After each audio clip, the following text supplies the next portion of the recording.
بسم اللہ الرحمن الرحیم۔ السلام علیکم۔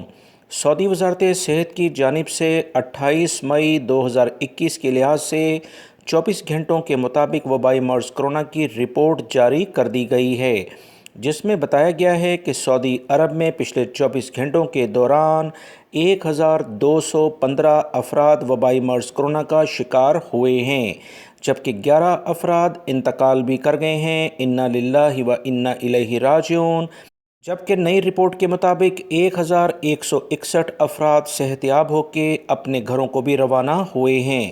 سعودی وزارت صحت نے آج کی اہم ترین رپورٹ جاری کرتے ہوئے بتایا کہ ریاض ریجن سب سے زیادہ متاثر ہے، 345 کیسز یہاں پر دیکھے گئے ہیں۔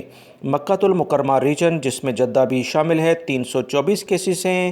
ایسٹرن ریجن، جو دمام کے علاقے ہیں، 145 افراد یہاں کرونا کا شکار ہوئے ہیں۔ مدینہ منورہ ریجن میں 96 افراد متاثر ہوئے ہیں۔ عسیر ریجن میں 80 ہیں۔ جازان ریجن میں 64۔ قصیم ریجن، جس میں عنیزہ بریدہ دونوں شامل ہیں، 55 کیسز ہیں۔ تبوک ریجن میں 35 کیسز ہیں۔ نجران ریجن میں 23۔ حائل ریجن میں 21۔ البحر ریجن میں 17۔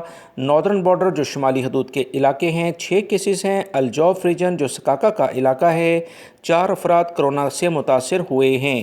سعودی وزارت صحت کی تازہ ترین رپورٹ کے مطابق ابھی بھی 10,000 سے زیادہ افراد کرونا کے ایکٹیو کیسز سعودی عرب میں موجود ہیں۔ 10,195 افراد اس وقت سعودی عرب میں ریکارڈ پر موجود ہیں۔ اس کے علاوہ 1,355 افراد انتہائی بری کنڈیشن میں ہیں۔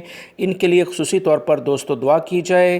دوستو، دوسرے چینل پر ایک اہم ترین ویڈیو میں نے اپلوڈ کی ہے، جس میں وہ غیر ملکی افراد جو سعودی عرب میں ڈائریکٹلی فلائٹس انشاءاللہ جب چلیں گی یا کسی اور ملک کے ذریعے ہوتے ہوئے سعودی عرب پہنچ رہے ہیں، ان کے لیے بہت ہی اہم خبر ہے۔ سزا، جرمانے اور ڈپورٹ کے بارے میں سعودی وزارت داخلہ نے کچھ اہم ہدایات جاری کی ہیں۔ وہ ویڈیو لازمی دیکھیے گا، جس کا لنک میں نے ڈسکرپشن اور کمنٹس باکس میں پن اپ کر دیا ہے۔ آپ وہ ویڈیو لازمی دیکھیے گا، بہت اہم معلومات ہیں۔ ویڈیو لائک کر کے شیئر بھی کیجیے گا۔ السلام علیکم۔